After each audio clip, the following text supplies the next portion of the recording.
Most of us have possibly heard this phrase, look before you leap. It might also be translated as, think before you take the plunge. Ensure that before you start, you are able to finish. There is another phrase in English which speaks about someone who begins well, but is unable to finish as he or she began. And it goes like this. He or she began with a bang, but ended with a whimper. Jesus was not a cost accountant, but possibly knew about cost accounting. And that is why in the readings of today, he is addressing anyone who wants to follow his way of life. What is the way of life of Jesus? The way of life of Jesus is a life of sacrifice, where a person regards him or herself as less than others, where a person considers and thinks about others before he or she thinks of himself. The way of life of Jesus is a way of giving even when one has very little to give. It is a way of serving and not wanting to be served. It is a way of humility and not of domination. It is a way where authority is not exercised as a person from on high, but authority is reaching out in love. This is the way to which Jesus invites anyone who wants to follow him. And this way, Jesus says, is not an easy way. Because the way of the world is a way of selfishness. The way of the world is a way of self-centeredness. The way of the world is saying that the more you have, the more you accumulate, the more you possess, the more you are regarded in society. And Jesus asks in his way of life to give away the excess that we have, or even the non-excess that we have, to give away even the little that we have so that someone else can be happy because of me. And that is why when he invites people to follow him, he gives two examples. And the first is of someone who wanted to build a home. In today's level in India, it's not easy for people to own homes of their own. We have to take a bank loan, for example. We have to ensure that we get a loan from the company in which we are working, for example. However, while one might take the loan from the bank or the company or another financial institution, what one has to regard before taking the loan is whether one can repay that loan. Otherwise, the house is confiscated. Otherwise, we have nothing, and the money that we have paid is lost. The same example is given by Jesus about a person who intends to build a tower.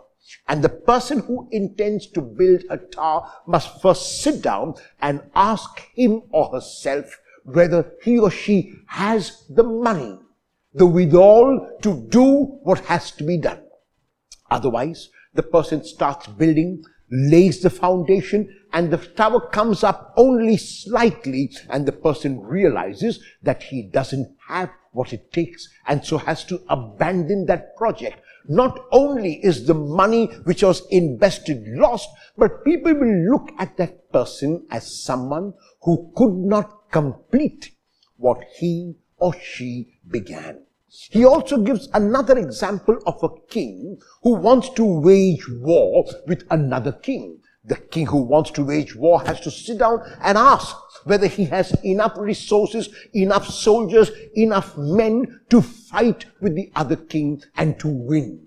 If he does not, then this king sends an emissary to sue for peace. In other words, Jesus is inviting anyone who would come after him to first discern. The word discernment is a word which is extremely important to understand the following of Jesus. What does it mean to discern? It means, first of all, that when I have to make a choice about two goods, even about something which is good and not so good, then I ask God for the gift of openness.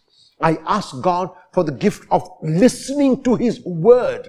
I ask God for the gift of wisdom.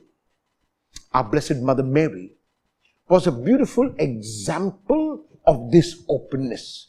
When the angel announced to her that she was to be the mother of God, her response was openness, and her final response was, I am the handmaid of the Lord. Let what you have said be done unto me. You notice, Mary is not simply saying that she will be open to God. She is not simply saying that she will cooperate with God. Mary is saying that she will let God do in her. Because when God acts in and through her, her actions will not merely be efficient actions, but efficacious as well. So this is the first step in this process of discernment, where I pray for God's gift of openness, for God's gift of wisdom. The second step is I look at the positives of the decision that I am to make. Let us say that I have to change my job. I look at the positives of this new job. The timings are better. The salary is more. The workplace is closer to my home. It seems that the colleagues are more friendly. The environment in the office is beautiful. These are the positives. These are the advantages. I look at them and I put them down on a sheet of paper. I stop after I have done that, and I pray once again for the gift of openness.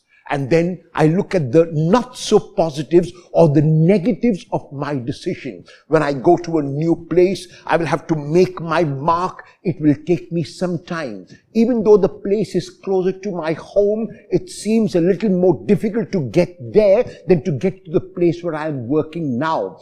I feel that the colleagues will be friendly, but I'm not so sure because I have not interacted with them. I know these colleagues in the place where I am working, and they are extremely friendly with me. When I leave this company, I'm not sure what my future is going to be in the new one. Will they accept me during my period of probation, or will they say, you do not fit into the job? These are the negatives. Once I finish the positives and the negatives, I pray one more time. And finally, my prayer is that God bless me with the wisdom to make the right decision.